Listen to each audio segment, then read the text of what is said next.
আল্লাহ রে তোর খুশি বুঝি এটা হইলো রে আল্লাহ।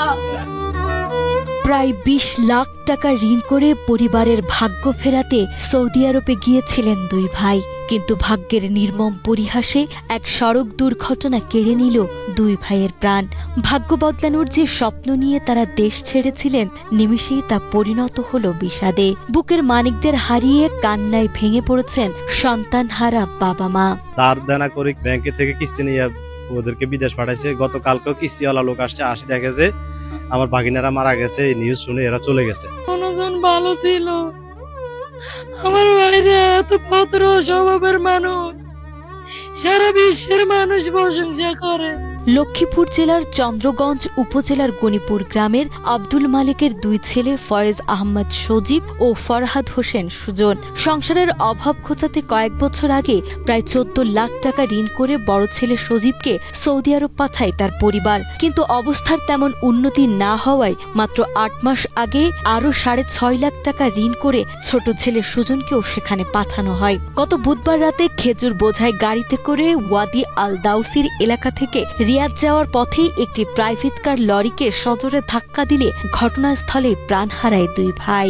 একজন গেছে আজ ১ মাস ১১ দিন ১২ দিন মারা গেছে, আর মেজো ছেলে গেছে ৮ মাস।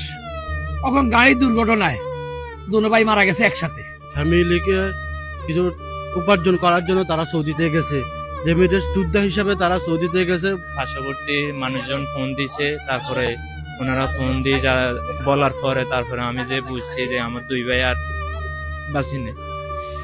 আমি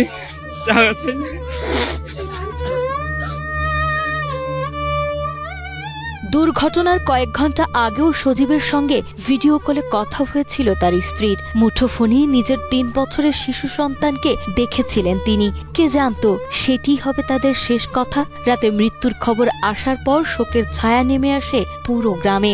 উঠোন জুড়ে এখন কেবলই বাবা মার বুক ফাটা আর্তনাদ আর স্বজনদের আহাজারি। বর্তমানে দুই ভাইয়ের মরদেহ দাম্মামের একটি হাসপাতালে রাখা হয়েছে। সন্ধ্যায় আমার সাথে কথা হয়েছিল, উনি ওনার ছেলেরা দেখতে চাইছিল, আমি দেখাইছি। এরপর আবার রাত্রে 11টা বাজে কল দিচ্ছিল, উনি ওনার ছেলের ওরা দেখছিল। এরপর আর কথা হয় না, 11:30টার পর থেকে আর কথা হয় না। একসঙ্গে দুই ভাইয়ের মৃত্যুতে শোকাহত প্রতিবেশীরাও। তারা দ্রুত দুই ভাইয়ের মরদেহ দেশে ফিরিয়ে আনার পাশাপাশি নিঃস্ব ও অসহায় এই পরিবারের পাশে দাঁড়ানোর জন্য রাষ্ট্র ও সমাজের প্রতি আহ্বান জানিয়েছেন। আমার ছেলে করে কেন দ্রুত ভাবে সরকারি ভাবে আনি দেওয়ার মতো আমি একটু চাই।